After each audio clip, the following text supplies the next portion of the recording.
It's more fun than it should be. There should be a law against having this much fun.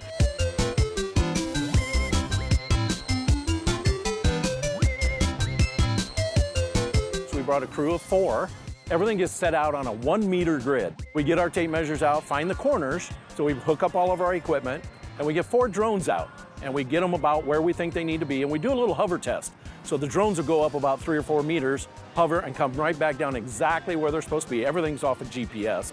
But we'll probably, on a typical show, we're logging on to 38 to 44 satellites in the sky. So it's all GPS. We got about a 1.5 centimeter accuracy to these drones when they're in the air. That software is what drives everything, and as long as our designer did his job right, they're gonna fly right in the sky.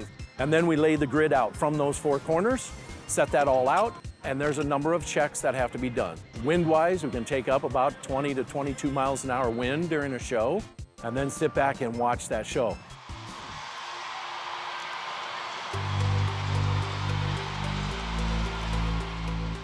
So ideally on here, when you do multiple shows, 3 nights in a row, you typically want to do the same show.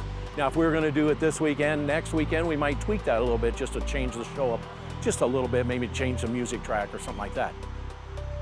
First thing we do is have to come up with a storyboard. It's their story we're going to tell in the sky, not ours.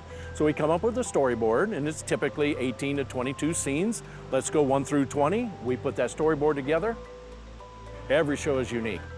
We have a lot of designs that we can do a cut and paste type deal, but we really pride ourselves on customizing every single show that there is. You've got different logos up there for sponsors or this or that, and whatever is significant to the community or to the event you're going to. Imagination is your only limitation in order to do a drone show. We literally can put up about anything that there is. What our thank you is, other than the paycheck, is when we hear that reaction from the crowd goes completely nuts. That's our thank you. That means we've designed something really cool with some good animation and some cool colors and things like that. The butter cow comes up in the sky, believe me, and we have about, I think, 600,000 different colors we can use. We match the color of the butter cow to the T. That's important to us, is making sure that we do the right thing.